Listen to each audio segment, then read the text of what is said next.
स्वच्छ भारत अभियान की शुरुआत का मकसद देश को स्वच्छता के प्रतीक के रूप में पेश करना है। स्वच्छ भारत का सपना राष्ट्रपिता महात्मा गांधी ने देखा था, जिसके संदर्भ में गांधी जी ने कहा था, स्वच्छता स्वतंत्रता से ज्यादा जरूरी है। उस समय गांधी जी देश की गरीबी और गंदगी से अच्छे से अवगत थे। इसी वजह से उन्होंने अपने सपनों को पाने के लिए कई सारे प्रयास किए, लेकिन वो सफल नहीं हो सके। गांधी जी ने कहा था कि निर्मलता और स्वच्छता दोनों ही स्वस्थ और शांतिपूर्ण जीवन का अनिवार्य भाग है। लेकिन दुर्भाग्य से भारत की आजादी के इतने साल बाद भी हम इन दोनों लक्ष्यों से काफी पीछे हैं। अगर आंकड़ों की बात करें तो आज भी देश की आधी आबादी के घरों में शौचालय नहीं है। इसीलिए भारत सरकार पूरी गंभीरता से बापू की इस सोच को हकीकत का रूप देने के लिए देश के सभी लोगों को स्वच्छ भारत अभियान से जोड़ने का प्रयास कर रही है, जिससे विश्व भर में भारत स्वच्छता के मामले में सफल हो सके। स्वच्छ भारत अभियान एक राष्ट्रीय स्वच्छता मुहिम है, जो भारत सरकार का एक बड़ा आंदोलन है, जिसके तहत भारत को 2019 तक पूर्णतः स्वच्छ बनाना है। इसमें स्वस्थ और सुखी जीवन के लिए महात्मा गांधी के स्वच्छ भारत के सपने को आगे बढ़ाया गया है। इस मिशन को 2 अक्टूबर 2014 को महात्मा गांधी के जन्म दिवस के अवसर पर आरंभ किया गया है और 2 अक्टूबर 2019 तक पूरा करने का लक्ष्य रखा गया है। एक स्वच्छ एवं विकसित देश की कल्पना की थी।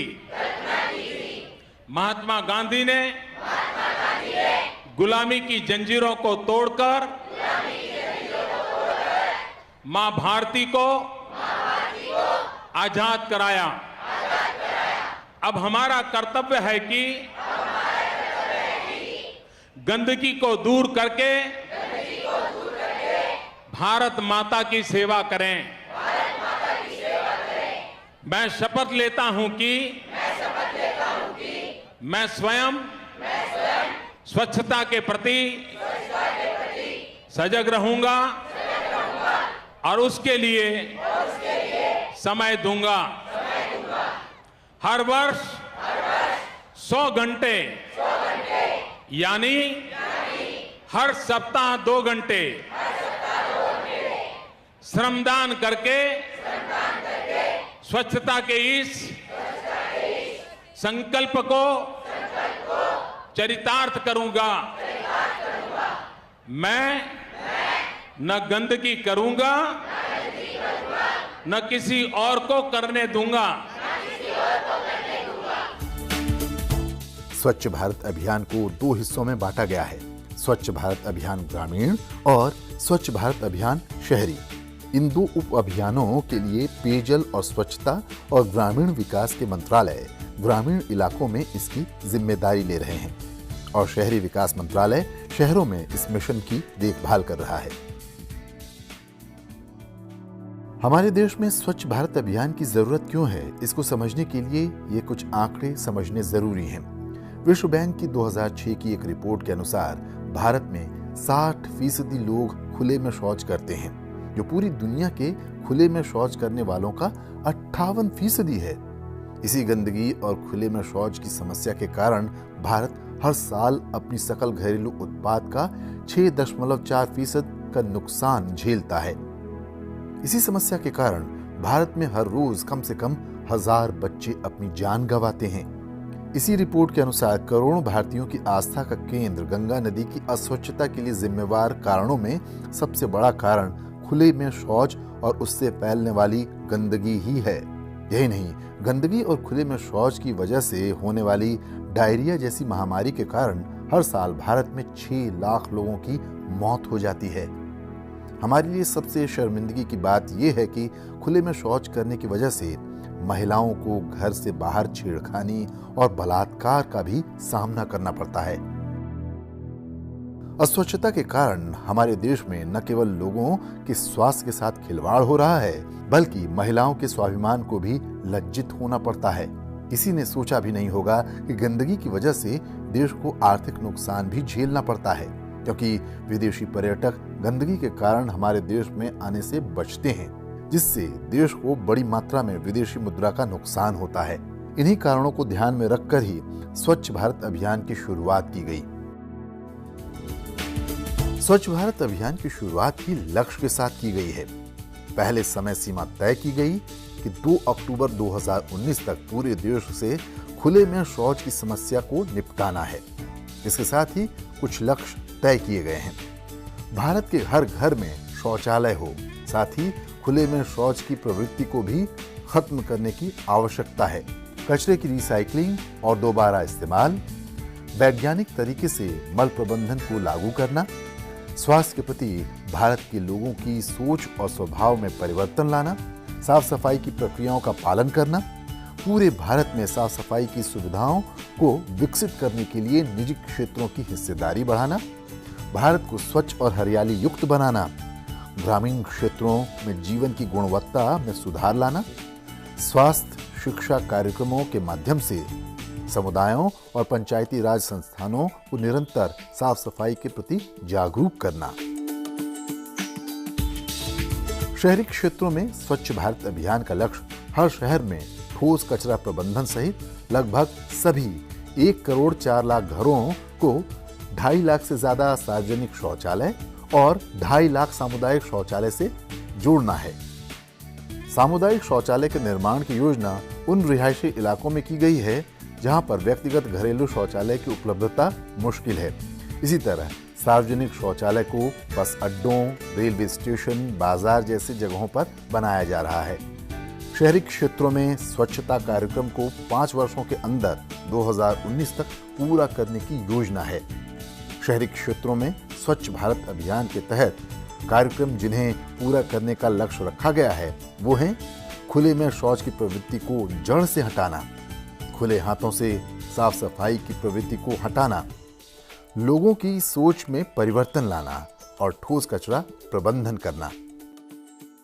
शहर की जो सुंदरता और उसमें सबसे ज़्यादा ज़रूरी चीज़ है कि वहाँ अगर हर जगह पे आपके अगर टॉयलेट्स, खासकर यूरिनल्स, जो खासकर मार्केट एरियाज हैं, अगर वहाँ टॉयलेट्स उपलब्ध होंगे तो हमारे जितने भी आदमी वहाँ पे मार्केटिंग शॉपिंग के लिए जाते हैं, खासकर जो महिलाएं हैं, उनको किसी तरह की परेशानी नहीं हो तो एक बहुत बड़ा कदम है। हमारे जितने भी टॉयलेट्स हैं पहले के, कम्युनिटी टॉयलेट्स हैं, यूरिनल्स हैं, कुछ एक वाटरलेस यूरिनल्स बनाए गए थे, तो उनको हम रख रखाव में जो दिक्कत आ रही थी उसका हमने एक डिटेल प्रोग्राम बनाया है कि कुछ कम्युनिटी टॉयलेट्स हम NGOs को दे रहे हैं, जैसे ये NGO उनका रख रखाव करें, जो भी व्यवस्था उनकी करें। फिर पब्लिक पार्टनर्स, प्राइवेट पार्टनरशिप में भी हम टॉयलेट्स दे रहे हैं ताकि वो उसमें लें, उसमें अपना एडवर्टाइजमेंट वगैरह लगा के उसमें जो इनकम होगी उस इनकम से उन टॉयलेट्स को चलाएं, उसमें बिजली पानी की व्यवस्था करानी है, जो सारी व्यवस्था करेंगे।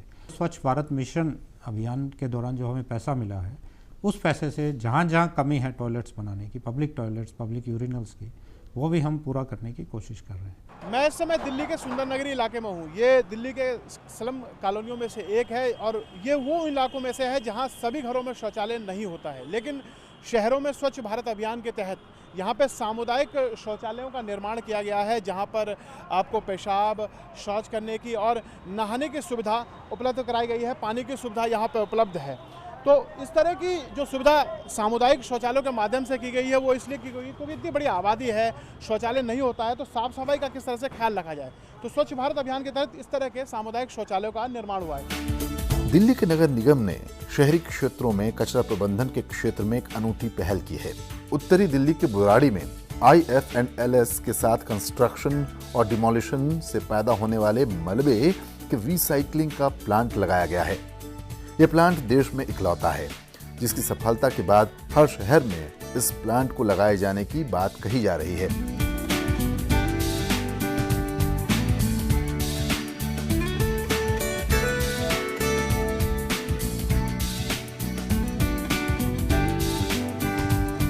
इस प्लांट में दिल्ली के अलग अलग हिस्सों से मलबा उठाया जाता है और उसके बाद मलबे को यहाँ लाया जाता है। सबसे पहले मलबे से लोड गाड़ी को तौला जाता है और फिर उसे परिसर में ही रिसाइकलिंग के लिए रखा जाता है।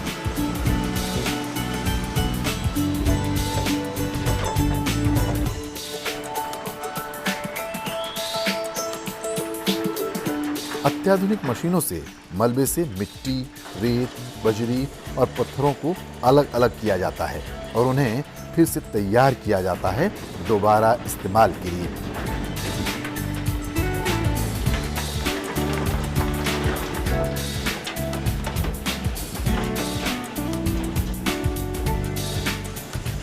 इस प्लांट ने एक कदम आगे बढ़ते हुए मलबे से सड़क और पैदल पथ के टाइल बनाने का काम सफलतापूर्वक शुरू किया है।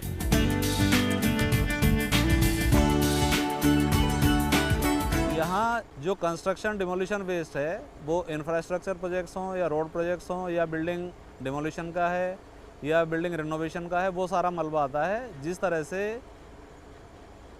MSW रूल्स 2000 में डिफ़ाइन किया गया है, उस डेफिनेशन के तहत जो भी वेस्ट है सारे दिल्ली से वो यहाँ आती है। शुरुआत म्यूनिसिपल कॉरपोरेशन ने की थी। उसी के साथ ये भी किया गया था कि भाई जो बाकी बल्क जनरेटर्स हैं या अदर एजेंसीज़ हैं वो सब भी अपना मलबा यहाँ डिस्पोजल करेंगे। तो धीरे धीरे शुरुआत हुई थी इसकी। पहले साल में हम लोगों ने लगभग 85,000 टन के करीब मलबा किया था। उसके बाद नेक्स्ट फाइनेंशियल ईयर ही हम लोगों को कॉमनवेल्थ गेम के एक ऐसी सिचुएशन हो गई थी जिसमें कॉमनवेल्थ गेम होना और मलबे की वजह से उसको पॉसिबल है या नहीं है ये स्थिति बन गई थी। उसमें हम लोगों ने पहला एक्सपीरियंस किया था कि ये कितना बड़ा चैलेंज है। लगभग 3,40,000 टन हम लोगों ने 2.5 महीने में मलबा रिमूवल किया था। जो मलबा शहर से यहाँ उठ के आता है, सबसे बड़ा जो शहर को फ़ायदा है, मलबे की वजह से लगभग 20% एयर पोल्यूशन है। इसके अलावा जो आपकी ड्रेनेज सिस्टम है उसको ये बैडली अफेक्ट करता है। जो आपका रिवर बैंक्स थे वहाँ काफ़ी हद तक मलबा डंप हुआ था। और सबसे बड़ी बात थी कि क्योंकि ब्लॉकेड होती थी और इसको एज फिलिंग आइटम मलबे को ही यूज़ कर लेते थे, तो उसकी वजह से जगह जगह रोड सेटल होना, बिल्डिंग सेटल होना, वो सब प्रॉब्लम्स आती थी। और यहाँ आने से अब कम से कम लोगों को एक systematically with in reasonable range of price को प्रोडक्ट और रिकवर्ड प्रोडक्ट मिल जाते हैं। तो मलबा यूटिलाइज भी हो रहा है और लोगों को जो आफ्टर इफेक्ट्स थे वो भी काफ़ी हद तक कम हो गए हैं। यहाँ मलबे में सबसे पहले हम लोग उसमें से जो प्लास्टिक, पॉलीथीन और इस तरह की चीज़ें हैं कि जिसको हम यहाँ कुछ नहीं कर सकते, उसको सेग्रीगेट करते हैं। वो लगभग 1% से 1.5% के आसपास है। उसको हम वापस भेज देते हैं। जो सारा बचता है उसमें से हम मिट्टी केक फॉर्म में निकलती है, वाश होकर निकल जाती है। सैंड उससे दूसरा पार्टिकल है जो कंस्ट्रक्शन में, मैसनरी और टाइल लेइंग फिक्सिंग में एज बेस यूज होता है। और इक्वली इम्पोर्टेंट वो प्लास्टरिंग के लिए भी है और उसको लैब सर्टिफिकेशन भी मिल चुका है। मेन बेनिफिट तो इसका सबसे पहला यही हो जाता है कि लोगों को वाटर लॉगिंग और एयर पोल्यूशन से बेनिफिट मिल जाता है। उसके अलावा जो हम लोगों का नेचुरल रिसोर्स है उसको काफ़ी हद तक जितना हम रिकवर करते हैं उतना ही लगभग नेचुरल रिसोर्स हमारा बच रहा है। तो अगर इसका रेप्लिकेशन होगा और सब जगह इसी तरह के प्लांट लगा के मटेरियल रिकवर किया जाएगा तो उस लेवल तक हम नेचुरल रिसोर्स को अपने को रिकवर कर सकेंगे। इस तरह के अनोखे प्रयोग से दिल्ली में वायु प्रदूषण में तकरीबन 20% तक की गिरावट आई है। साथ ही वाटर लॉगिंग और गिरते भूजल के स्तर जैसी समस्याओं से भी निपटा जा सकता है। तेजी से बढ़ते शहरीकरण के इस दौर में मलबे या ठोस कचरे की समस्या से निपटना एक बड़ी चुनौती है, क्योंकि ये बड़े पैमाने पर शहर में गंदगी भी फैलाते हैं। और ऐसे में दिल्ली के इस अनूठे पहल को हम इस दिशा में एक सकारात्मक पहल कह सकते हैं। कूड़ा 2 तरीके से आता है यहाँ दिल्ली में। एक तो जो कूड़ा है जो कि MSW जिसको बोलते हैं, म्यूनिसिपल सॉलिड वेस्ट, और उसके साथ साथ एक बहुत बड़ा जो कंपोनेंट है वो है हमारा मलबे का, जिसको कंस्ट्रक्शन एंड डिमोलिशन वेस्ट बोलते हैं। क्योंकि दिल्ली आप जानते हैं कि बहुत ज़्यादा रीडेवलप हो रही है। बहुत सारे पुराने घरों को तोड़ तोड़ के लोग नया बनाते हैं, रिपेयर करते हैं। तो उससे क्या है, बहुत सारा मलबा उसमें जनरेट होता है। प्लस सड़कों की जब मरम्मत होती है, रिपेयर होती है, बार बार सड़कों को जो रीसरफेस किया जाता है, तो उससे जो CND वेस्ट जनरेट होता है, ये करीब करीब 40% हमारा जो है म्यूनिसिपल सॉलिड वेस्ट का पार्ट होता है। अगर आज दिल्ली में देखा जाए, अगर 8,000 मीट्रिक टन कूड़ा होता है तो 6,000 मीट्रिक टन मलबा पर डे जनरेट होता है।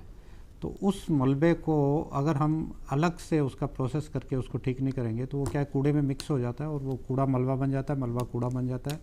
हमारा जो SLF साइट है उस पर भी प्रेशर बढ़ाता है। तो उसके ध्यान में रखते हुए 2009 में एक CND वेस्ट प्लांट जो है ये चालू किया गया था बुराड़ी में, जो कि हमारी इस देश का पहला प्लांट है। 500 मीट्रिक टन पर डे उसमें प्रोसेस होता था, जो कि 2013 में उसकी सफलता को देखते हुए हमने बढ़ा के उसको 2000 मीट्रिक टन कर दिया है। आज 2000 मीट्रिक टन उसमें जो मलबा है डेली प्रोसेस होता है और उस प्रोसेसिंग के दौरान उसमें से बहुत ही यूज़फुल प्रोडक्ट्स जो बनते हैं, कंक्रीट बनता है, उसमें एग्रीगेट्स बनते हैं, उसकी टाइल्स बनाते हैं, सीसी ब्लॉक्स बनाते हैं, जो कि हमारा रिसाइकलिंग में काम होता है, दूसरी जगह उसमें बिल्डिंग मटेरियल में उसमें काम में लेते हैं।